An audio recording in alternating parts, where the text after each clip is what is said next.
What I got, you can't buy. It resides between my eyes. Walked through the fire, came out better on the other side. See, life's like a beach if you find the sand. And right now, I'm feeling like 100 grand. You are listening to Inspired Insider with your host, Dr. Jeremy Wise. Dr. Jeremy Weiss here, founder of InspiredInsider.com, where I talk with inspirational entrepreneurs and leaders. Today is no different. I have Mark Rickmeier of TXI Digital. You can check him out. And Mark, before I formally introduce you, I always like to point out other episodes of the podcast people should check out. Since this is part of the Top Agency series, let's see. I had Todd Taskey on. Todd Taskey helps pair agencies with private equity. He helps sell agencies, and he's got the Second Bite podcast because he finds an agency will sell, and then if private equity sells again, sometimes they make more on the second bite than the first. So it's a good conversation around the agency space, M&A space, valuation space. That was an interesting one. Kevin Hurrigan was another one of Spinutech. He's had an agency since 1995. Mark, so it was interesting to see the landscape of not just agency life or entrepreneurship, but also the internet. And so that was an interesting one and many more on InspiredInsider.com. This episode is brought to you by Rise 25. Rise 25, we help businesses give to and connect their dream relationships and partnerships. We do that in two ways. One, we help companies launch and run your podcast. We're an easy button to do that. We do the strategy, accountability, and the full production execution. And second, we're an easy button for our companies gifting. So we make gifting and staying top of mind to your clients, partners, prospects, even gifts to staff from a culture perspective, easy and affordable. And all people do is give us a list of the people, and then we send a sequence of follow-ups to those people. Mark, we call ourselves kind of the magic elves that run in the background to make it all easy for our company to build the relationships so they can run their business. For me, the number one thing in my life is relationships. I'm always looking at ways on how I can give to my best relationships. And I have found no better way over the past decade to profile the people and companies I most admire on the podcast. And second, send people tasty treats in the mail ongoing. So check out rise25.com or email us at support@rise25.com. I'm excited to introduce Mark Rickmeier. He's the CEO of TXI. TXI stands for Technology, User Experience, and Innovation. They're a consulting firm that designs and delivers custom software. They're located and headquartered in Chicago. He's also the founder of Walkshop, which is a hiking plus leadership development 5-day retreat that takes leaders out in the woods to disconnect together, obviously connecting. But Mark, thanks for joining me. Thanks for having me. I'm really looking forward to getting into this together. Talk about TXI and what you do. I'm gonna share the website so people can see it. Nice. So we describe TXI as a product innovation firm in that we are helping our clients figuring out two things. One, what is the right thing to build, setting up a strategy and helping them think through where is there opportunity and white space in the market for them to create a competitive advantage. And then after they think about what's the right thing to build, then you think about how do you build it right? So what is to have the agile and engineering and design discipline to be able to create digital products and bring them to market.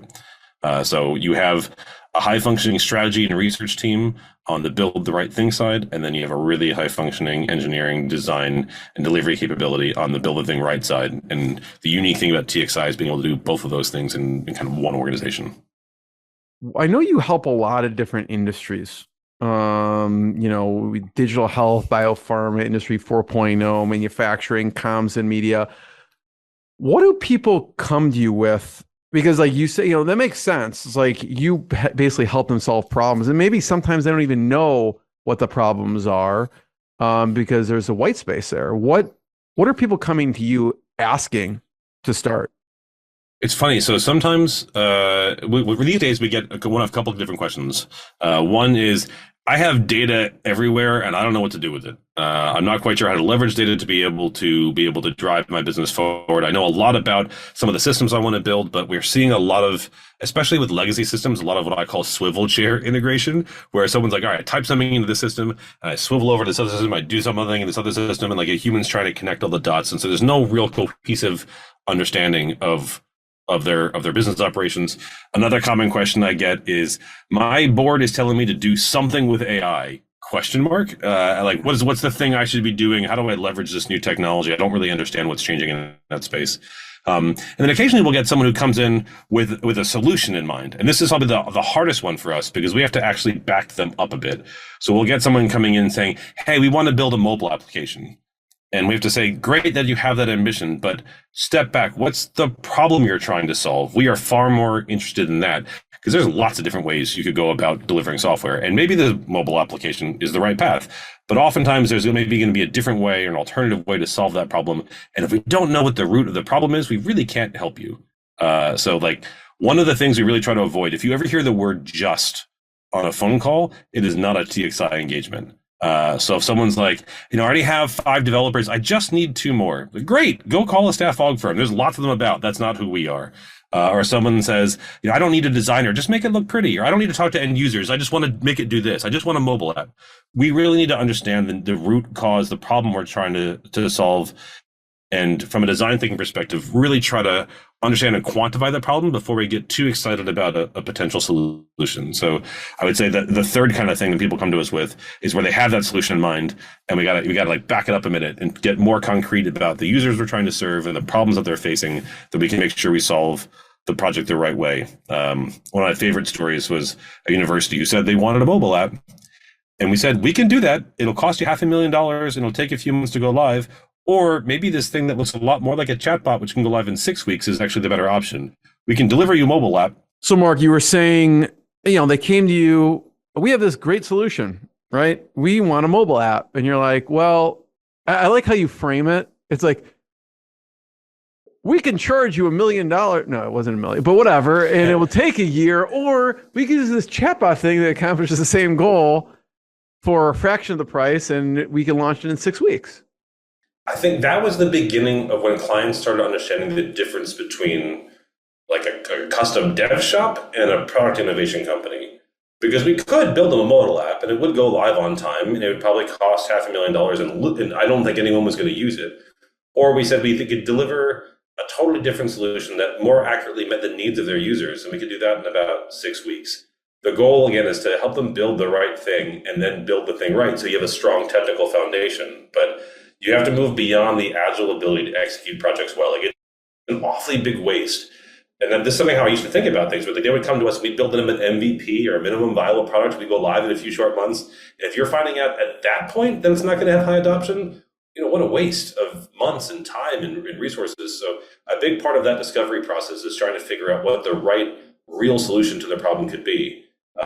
And oftentimes it's different than what the client initially asks. So that's just part of being a good partner or being a good consultant, especially if you're in that brand of being in product innovation as opposed to custom software. If they came in saying, I want a mobile app, the answer is not, let's go build you a mobile app. The answer is, what's the problem you're trying to solve? And trying to dig into that as much as you can, because there may be other ways of delivering higher value. And in this case, save them a bunch of money in the process. Yeah, so the MVP they originally come to you with may be a totally different MVP. Yeah, exactly right. Talk about the discovery process a little bit, because, you really, I have experienced this, client, maybe they have spent a long time thinking about this. And so even though you are like, here's maybe, let's get to the root of the problem, you're putting it in a nice way so they listen to you. But I know that clients are sometimes set in their ways, or they could be. I think the main thing you really have to advocate for is getting time with the end users that'll be impacted by the project. Like in this one case, it was a school and the administration was trying to improve the lives of their students, but the administration was coming up with the requirements. In this case, it was like, great, let's go talk to some students first before we start getting too excited about what the administration thinks that they want. And so there's an opportunity to educate. You don't have to spend years or months doing this, but like having time to do user research and spend time doing rapid prototyping and validating some of your assumptions early allows you to start getting a more informed decision around where the product should go. This is the great value that design thinking teaches us. It kind of takes the benefit. Agile did a lot of work in the 90s and the 2000s of professionalizing that the how do you build the thing right? How do you have a really solid execution engine? But Agile is not a great answer for how do you build the right thing. And so that's where you have to move beyond your ability to execute solid MVPs. You got to think about how do I understand earlier the needs of my users and better triangulate what the real opportunity is. That's where design thinking starts changing how you operate and having a more rigorous discovery process to get inside the heads of your users and really starting to uncover their true needs. Yeah, talk about the discovery process a little bit because it's really an important foundation. And it sounds like obviously starting with what's the problem, and then it sounds like you want to actually talk to users or potential users and validate assumptions. What else is a part of the discovery process when a company comes to you that's so important? So there's a whole rigor around how you do user research, that you're not informing the users or kind of guiding the users. You really want to be able to get direct insights from them and then use those insights to start informing how you might solve a problem. So the reason I actually have, if you've ever seen the double diamond, it's a metaphor for how you go about trying to involve design thinking in this early stage in discovery. And so if you think about the first half of the diamond is you're expanding out from a point and you're going wide and saying, let's go talk to various different users and find out like what we think the needs, the problems are. And then we narrow down towards the end of defining what's the key problem we want to solve. And then again, the second diamond, you go wide again and say, how might we solve this problem in a bunch of different ways? What are the different ways we might do that? And then you can prototype and test those and come back and say, we think of the ones we tested, this is the best option to solve that. And so it's a way to rapidly explore the needs of your users, to be able to map those out, to be able to use those with a decider to get down to the top pains you want to resolve, and then having those in your mind. So when you are coming up with concepts and you are prototyping, you're basing them on real problems and real needs. You have a persona in mind. I love that, that's where we get excited about prototyping, because it's not just a designer that can do that. This is where it's helpful to have developers, engineers, product people in the room saying, how might we solve this problem? And there's lots of different ways you can do that. And then you have the ability to rapidly prototype those and put them in the hands of users. You're not testing working software, but you're testing concepts. You're testing whether this is going to be feasible and viable and desirable. And then we can come back and say, we really think the best way to do this is this path. So I think that little bit of time and energy spent in discovery can shave off hundreds of thousands of dollars in the actual execution of the work by not building unnecessary features or not going down the wrong path to begin with. And it allows you to validate. And if you're going to fail, you'd rather fail on paper with a bad prototype than going and build a thing in MVP, ship it to market, and realize you missed the mark. So I think there's a lot of how software was written in the 2000s has had to change to incorporate more design thinking strategies and opportunities in the early stage of discovery to make sure that when you actually are building something, you're building the right thing, if that makes sense. Yeah, no, I love this discussion around, because it's really a way of thinking. It could be applied to any company in general. And there was an example I'd love for you to talk about, the railcar company, because this is a great example. I just want to point out, I thought you just said the title of your next book, but I looked up and Double Diamond is actually, someone does have that book. You could rename it, but the Double Diamond is, it's a framework that's been out for a while. I won't go into that. Yeah, but your subheadline will be good, whatever you would say. So, finding diamonds in the rough. Yeah. There's definitely, so the railcar company was interesting because this is a business that's been around for over 100 years, publicly traded company. They lease rail cars out and they maintain their own cars, figuring if they can extend the life of that rail car by 20 or 30 years by taking good care of it, that makes it a much more valuable asset on the lease side. And it really only makes money when that car is actually out on the rails carrying goods. So they try to make sure they can minimize that service event where the car is getting fixed, because every minute it's in the rail yard getting fixed is a minute it's not earning revenue. And so our thought was, well, if you can walk around the rail yard with a designer, and an engineer, and a data scientist, and an AI strategist, and say, how might we think about improving the way rail cars are maintained? If you can shave that down from 64 days down to 54 days, it's millions of dollars of savings a year.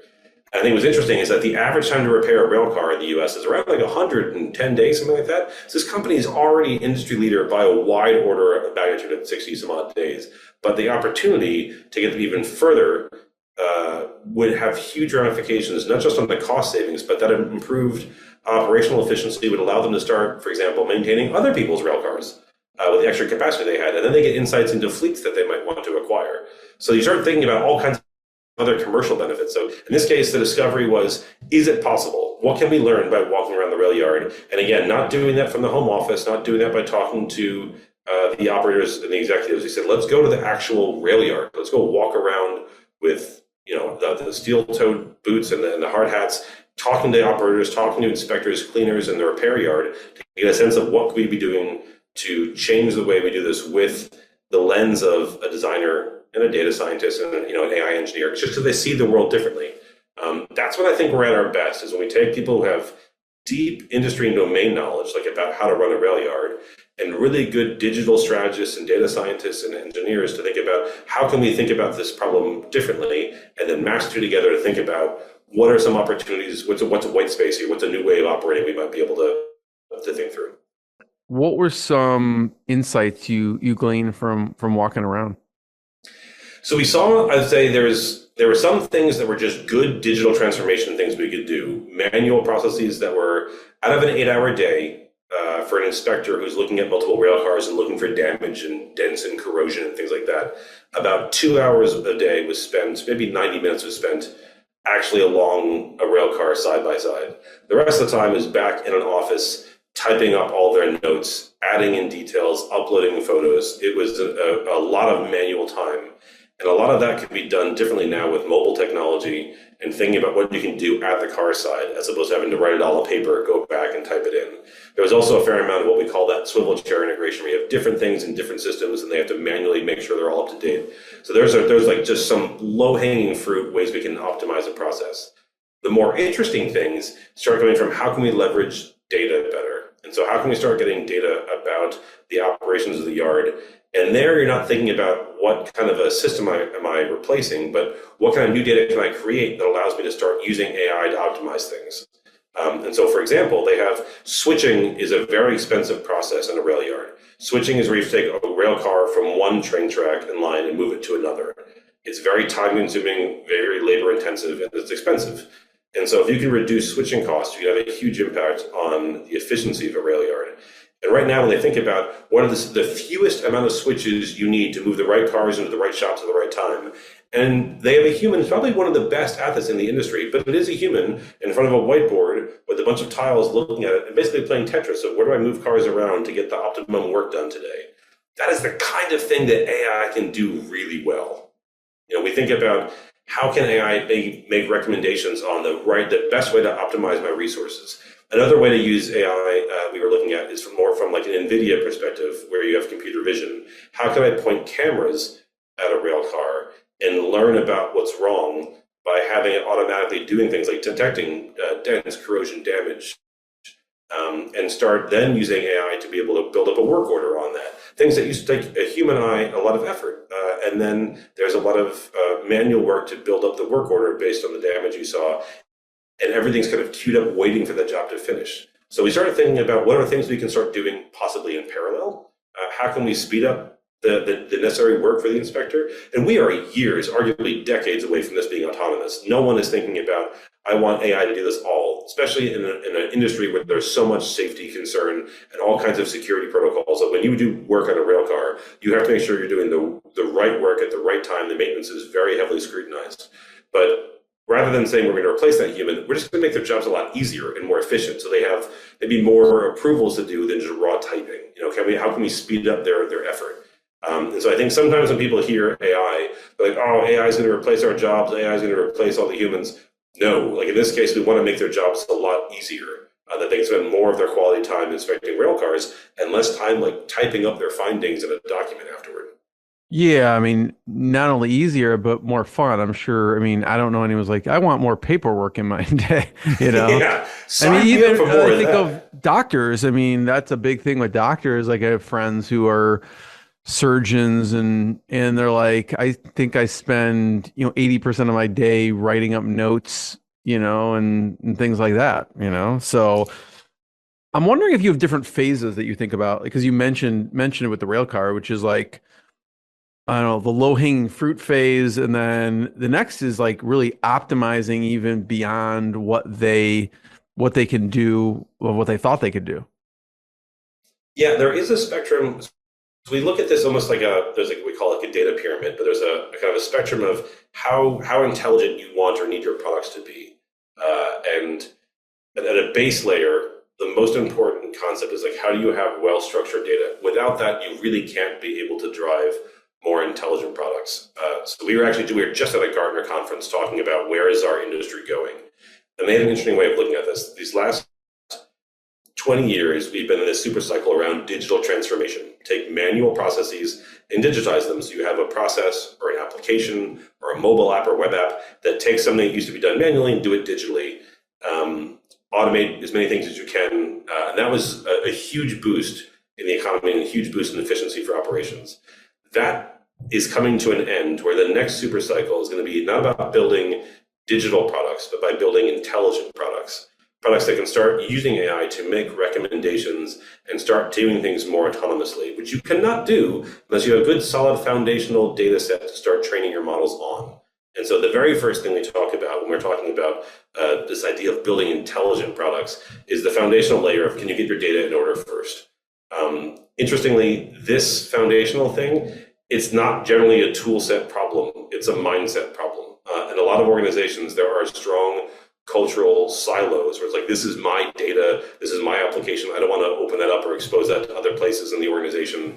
And you need top-down leadership to say that the value is actually having transparent access to all of this information and having systems that integrate into a shared data repository, not thinking about applications and work processes as siloed individual things. That is as much of a mental political challenge as it is, I think, a technology one. But when you get that, when you have a shared kind of foundational data set to start thinking about, in this case, replacing a whiteboard with the actual structure, like where are the cars in my yard, building what we call a digital twin of that yard. Digital twins are a way to take an existing physical like plant operation or like work order and like make that something you now have data to build around. So now we have a digital twin of the yard. Now we can start getting up to that next level. And so here we can start getting into like the information layer. So how can I start providing unique notifications and alerts that allow a human to take action? So like, hey, inventory is low. If you were to shop this car for repairs, we would not be able to take order on it because we do not have the right materials in-house. Then beyond those kinds of things, so now we have data coming from multiple different sources, all being normalized and made actionable in the first layer. Now we start providing information. The next is knowledge. And at the knowledge layer, you start getting to a place of not just what happened, but why it happened. This is helpful to say, like, inventory is low because we are missing a certain level of parts. So I'm going to order those parts in. I'm able to start triggering an action. It's not just knowing about what's going on, but why it's happening, that I can take more of an actionable step towards doing something. And then the last is where we get to wisdom, where we start saying, I now have more insight than I used to. I can start taking not only like some autonomous actions happening, automatically start replenishing my supplies and inventory when they're low. Don't wait for a notification to go off. But also wisdom thinking about maybe where do I want to shop these cars? Maybe I need to rotate my entire yard around, or where I'm deploying the fleet to not even go to certain places because I know the inventory is going to be low there. It's being able to have wisdom about changing the way you operate based on the intelligence that you've gathered. And so as you get further and further up the pyramid, you can have, frankly, larger and larger operational savings, but you don't have to build something that's totally autonomous, that's really complex. Like, you can start getting benefit right at the foundational layer of just capturing data around things you don't already have. And I think that's where we're seeing, it's very exciting to talk about the promise of AI and the benefit it can have, but the unsexy truth is you really can't do any of that until you actually get your data house in order first and understand how that is really the foundation of these things. And this is the shift our industry needs to make. I think going from we are a computer science industry into being like, well, actually, we're more of a data science industry as well. And have to understand that the data that we create is maybe more valuable than the system that creates them. It's moving from the concept of a digital software, digital technology, or digital transformation into these intelligent products, which I think differentiate from data products or from software digital products. Then you have to think about the data that you're creating, the access to data that you can use to start training a model as well. I know your company, Marcus, solves a lot of interesting problems, and I'd love to hear a weird use case. Maybe one you didn't expect, because I know you've helped with the retail, digital health, biopharma, nonprofit education. What's been a weird use case? And while you think about that for a second, I could totally get what you're saying with the kind of the intelligence thing, because we had an issue with our HVAC, right? Like just our heating and cooling thing. And, they came out and they realized, okay, it's, they didn't have the part, right? But they didn't tell us that for like 2 weeks. They had to order it. It's like, well, you kind of knew what the issue, so if that talked to it, they probably would have known, okay, we're low on this part. That's probably a common part, and we should ordered it and had it. So I experienced that as from a consumer perspective, and it was painful from that perspective. But what's been a weird use case that of a problem that you solved? There are two. I think one is weird, and one is maybe the most inspirational thing I think I've ever seen a client do. On the weird one, which I really enjoyed, our neighbor down the block is Tyson Foods. And they contacted us and said, we want to operate and think more like a software company with the agility that goes with that. Can you help us to institute design thinking and help us to, like, it's a mindset before it gets to be a tool set or a skill set? And we said, yeah, great. We don't make food though, right? And they're like, yeah. So rather than prototyping digital products and mobile apps, we were prototyping with a chef in their kitchen, but helping them to understand the needs of their users and how they could come up with new concepts and ideas, how they could rapidly prototype on those. And our testing was with a Michelin star chef in a kitchen making materials. And then the prototype we were doing was still with end users. It was maybe the most delicious and fascinating work we did. It was great. And so it was really fun to warn them, because they wanted to work more like a software company in terms of how they approach problems, not because they were writing software. And it was a really, I thought, creative and bold thing that they hired a software company to help them make food differently. It was fascinating. How did they even come to that thinking? Did they mention that? Yeah, did they have an advisor that said you need to go into design hire a firm for design thinking? Or they had hired a guy who named Rizal, is a wonderful friend of ours. Now that we've gotten to know and work with him several times, but he was brought in as kind of head of innovation, and he was seeing these projects that would spend months and months and months, and it was all innovation theater. So a bunch of slide decks, nothing ever happened. It was all looks really polished, but it's just a deck with nothing ever got executed. Nothing was really changing. And he's like, we need to be able to move nimbly and quickly. We don't want to spend months coming up with decks. We want to actually do something and see if it works. And so he said, we need to start working more like how software companies operated. And I thought it was really interesting to actually come and say, can you work with a big food company and help them think about how they operate? Again, first it's mindset, and then some skill sets we taught them, and then the tool set. The tool sets were not our typical tools. We weren't iterating and developing applications, but it was working with chefs in the same concept of, let's create a concept that you can then put in the hands of users. But the first thing we did was do ethnographic research, doing shopping trips with people, going to their kitchens and seeing what they use, what they didn't use, how they think about buying food, how they think about the foods they want to invest in for their families. It was a lot of the same techniques, but it was same framework. To work rapidly. Yeah, exactly, same framework. So that was maybe the most weird use case, was prototyping with chefs in a kitchen, and it was great. I think the most innovative one we saw was as we talked about the value of data. As I said, that is becoming more important than the systems that create them. And when you have the ability to have that transparent data across a large, in this case, across an entire organization, the impact that can have. And so one of our clients was telling the story at a conference where they have a very large knowledge graph that they've built around a whole bunch of medicine data and clinical trial information. And they have this really robust data set. Some of it is private. Some of it's actually research that's been open to the public for decades. But the interesting thing about a knowledge graph is you can find relationships between data much differently than in a normal data structure. And so in this case, there was a soccer coach in a small town who had a teenager on their team that was diagnosed with an incredibly rare disease, one that's not commercially viable, which is a disgusting term, but basically it means it's only 1 in 500 million people who have this. No one's going to invest in clinical trials. No one's going to study because it's such a rare concept. And so he called this person who worked in the company and said, you work in pharma. Do you have anything? I don't know what to tell this poor family. Do you got anything I can go on? This is a Hail Mary pass.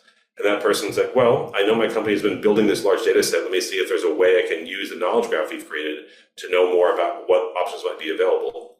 And was able to look up this disease and look up which part of the human genome was affected by the disease, surfing the knowledge graph, seeing what other already in market available drugs are known to impact that part of the human genome, and actually found a series of connections by no human can do this, connecting research that's been published over decades and stringing it all together and saying there actually are some commercially approved in-market drugs that have secondary treatment, like they have like alternative treatments, other ways they can affect the human body that actually might be an actual treatment for this incredibly rare disease. And so they had a quick kind of ethics review, and they said, we can't tell the physician what to do, but we can say, read this article, and then this article, then this article, like this is the things we think would be interesting research for you to do. That doctor's eyes went wide, called his own ethical review board and said, I think we can treat this patient. I think there's a thing that's out there that's already FDA approved that might be able to affect this poor kid who's been nicknamed Hope. And so being able to structure and getting access to information in a way that allows you to connect the dots across data, you can start finding patterns. And that's why I talk about intelligent products. You can start finding patterns. No human would have been able to tie all those things together over decades and decades of research. But this was able to do something and find an actual possible treatment for a kid who had nothing to go on. And I think that's where we start seeing the value of intelligent products more than just having digital products. So Mark, on like a granular level, does that look like, what does that look like for your company? Do you go and have to connect all of these sources so that it can be easily searched, or how does that work? In some cases, I mean, like in this case, they had a large data science team and they were working with a great, like a very large knowledge graph to build that. We were building the application on top of that knowledge graph that would allow people to find those patterns. And so a part of what we're thinking about is how do you structure and organize the data? And then the other part is how do you get users to engage with that data? In this case, it's one of the largest data sets in the world. I think one of the top 10 knowledge graphs. I mean, it's massive. So being able to create an application that allows you to be able to navigate that. And increasingly, that pattern is totally going to change. This is where agentic AI is now starting to change how the industry operates. And I think we are expecting a very large shift in how users engage applications. I think we got it wrong as an industry. If you remember Minority Report when that came out, and you had Tom Cruise, like as an expert user, seamlessly navigating between all these different applications and just like flicking with his hands and getting all right down to the answer, like a mad scientist just working through like literally looked like seamless, like the 20 different apps just instantly just going to what he wanted. That's not how the world's going to work. I think that's for a while we thought that's what the digital future looks like. The future in the future actually is going to look a lot more like Her. If you saw the movie with Joaquin Phoenix and he falls in love with his phone with the Scarlett Johansson voice as the AI. I haven't seen that yet, but I will have to check it out. So there's a scene where he's like, oh, I'm really stressed out at work. And Scarlett Johansson is the phone said, you know what? I'm going to go through your whole inbox. I'm going to archive all the stuff doesn't matter. I'll just bring you back to 10 top most important things. And he's like, thank you. He's not seamlessly navigating all the apps. He's talking to an agent, and the agent's like, let me just do all that work for you. So I think what's going to be interesting is that in the future, humans are not going to use the interfaces we're designing primarily. They'll say, hey, agent, I have a kid on my soccer team that's really struggling right now. We got anything for that? And they'll be like, great, let me go do the research and come back to you with answers. Like, you will have an agent as the primary interface for how it's very possible that's where our industry is going to be going. I think if I had a bet, you're going to see more of a tendency to go towards Her than you are going to go towards Minority Report, which is interesting because that's where I think the idea of intelligent products really rises, and putting the power in the hands of the user by interacting with an agent that can do actions on behalf of that user. We're not really there yet, but that's where the industry is going, I think. Are there any favorite resources you have? It could be books or, sites from this design thinking that people should check out, or maybe just around this thought of design thinking, or some of your favorite resources. One of the things I thought Google did really well, this was back in 2017, 18, they published a book called Sprint, which wasn't anything really novel, except that they packaged it up really well. And they showcased, if you want to do this kind of work, it doesn't take months. It doesn't take a special research PhD. Here's a way you can do something in 5 days that goes you from like an actual idea to validated, tested prototype by the end of that week. And you get real value in a single week. It is a heads down, very busy week, but you are able to work through the entire process. Those are called design sprints. Design sprints really pave the way for people to start thinking along the lines of how do I get value faster? And I think from design sprints and its popularity in 2017, 18, and 19, you started seeing this broader movement and adoption of design thinking more generally and the double diamond method. And so for people who have been doing design and design thinking for a while, this is nothing new. They've been doing this for a long time. I think what we started seeing towards that era in software was that pattern, that way of solving problems was getting adopted more by software companies. And then even applying it to large companies like Tyson Foods, they would just operate differently. And so Sprint is a good book to get a primer on how do I do this rapidly and how do I kind of deploy a process that teams can follow in 5 days. But I think the double diamond, there's some great books that talk about that, gives a more generic, like here's how you should affect your mindset. It's less of a playbook and more of like how you should be thinking and operating your teams. Yeah, no, I love that. The two books when you're talking that like just cry out to me is Scrum, The Art of Doing Twice the Work in Half the Time, and then The Goal. Because I feel like what you guys do is you eliminate bottlenecks for these companies, or is this one of the things that you do? And so those two stick out to me when you're talking, for sure. I think good ways to think about both halves of the equation. You don't want to just build the right thing and have no ability to build the thing right. Like no one wants to end up with a PowerPoint deck at the end of the day, and that's it. But you also don't want to only have a company that can build the thing right, but no right way of building the right thing to begin with, because then you could build a whole thing that no one wants, and that's very expensive. You really have to figure out a way to do both. I want to talk, Mark, about, I know one of the things that's really important to you and the company is culture, and some of the things that you do to maintain culture, because you've done some things, I'm not going to say unorthodox, but just like, I mean, we were talking today, right? Just bringing everyone together can be a pain, and you do it. So some of the things that you do that maybe are a pain, but you do it anyways because of the culture. I know you've done things with the chef before and sending food to people. So talk about some of the things that you do from just to maintain culture.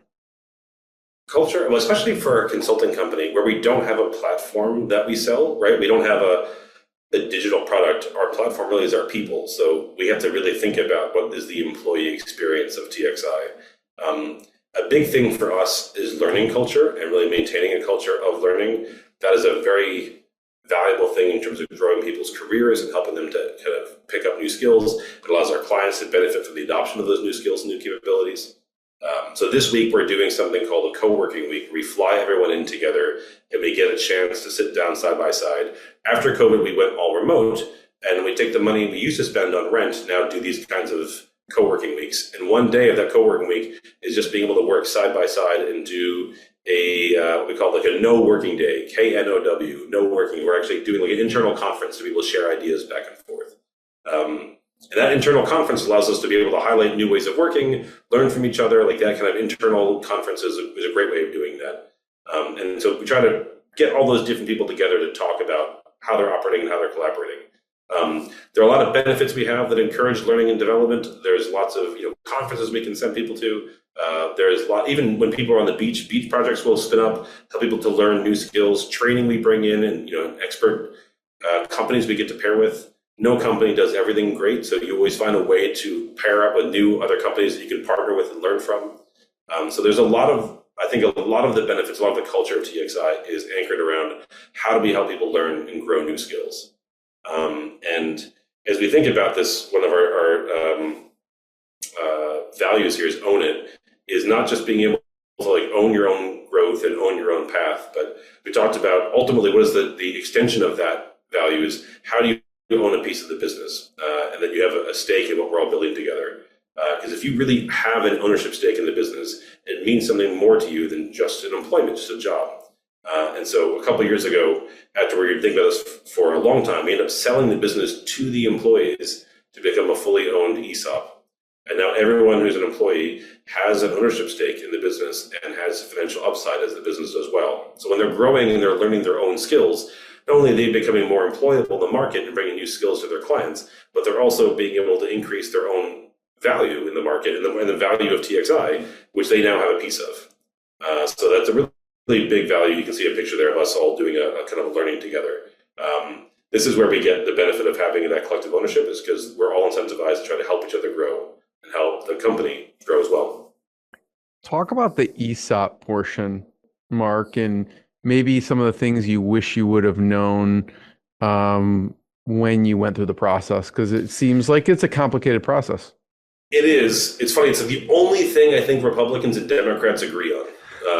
Republicans want to see ESOP succeed because they want people to have more individual reliance without relying on the government when it comes time to retire. And Democrats like it because they want to expand ownership opportunities beyond maybe the very wealthy or the typical C-suite.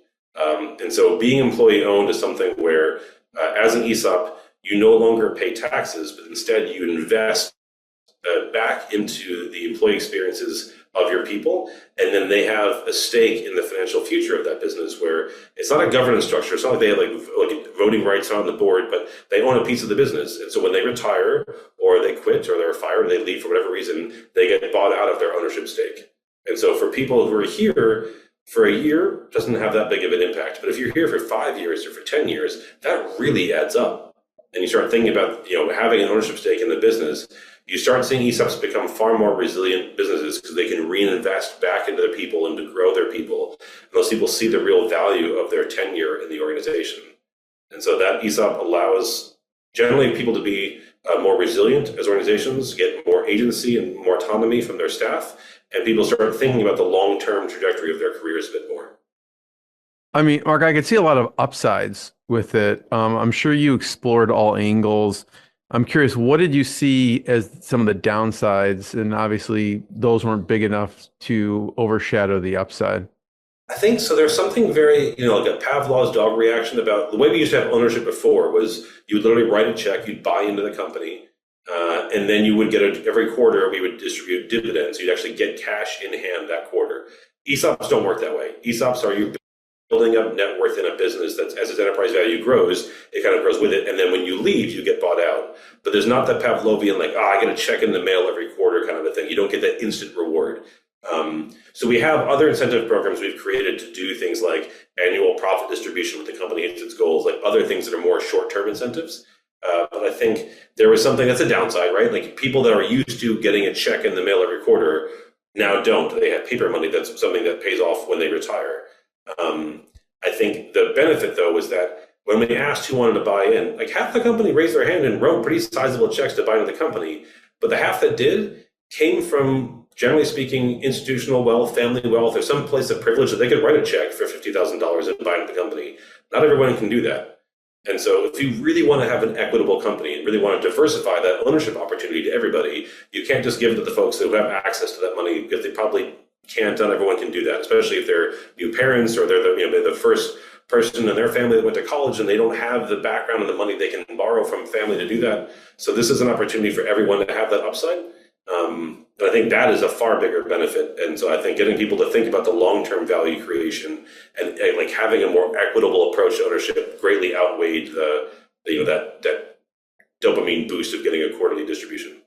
What type of advisors do you need? Did you find were important to work through this process? We had an advisor who just does this. They help companies think through what ESOP means, what it's all about. When we created our board, we wanted someone on the board who'd been involved in running ESOPs before. Primarily could also do employee education. Because I think people have all kinds of questions around how does this work and what is our enterprise value and how does it change? And so every year we've committed to bringing in that board member to do an education on around what this means. And in the first year, it was so funny. Everyone's like, "Oh, I'm an owner now. Am I a millionaire?" And we're like, "You're 100 heir. That's what you are." Because it's just the first year, You've just acquired a lot of. There's a lot of expenses in the business. But now over time, by the third year, maybe their ownership structure is enough to buy a used car for their kid, and by the fifth year, it's maybe enough to maybe put their kid through college. And by their 10th year, now it has a meaningful impact on their ability to retire. So it does really add up over time. And part of that education is helping people think about, as the enterprise value grows and the debt service is paid down, what does that look like for them? So a fair amount of employee education has to go with it. Mark, I have two topic questions. I know we have a minute, so I want to make sure that we have enough time so I can keep it to one.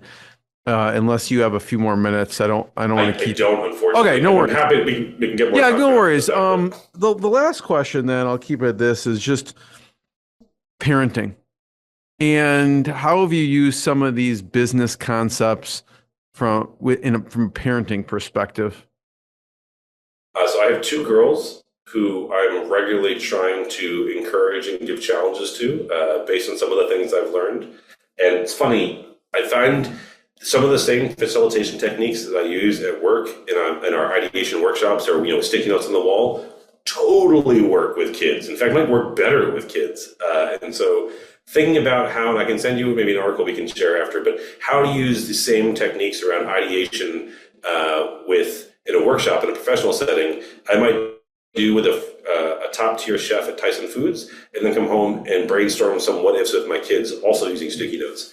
And when we did it well, we made a whole board full of challenges for my kids, and it was so great. That one was you have to build something in Lego taller than you, and one was you've got to read a book to a grandparent. One was got to go outside and find 5 different species of trees with 4 different colored leaves, like just things that not normal challenges they would do.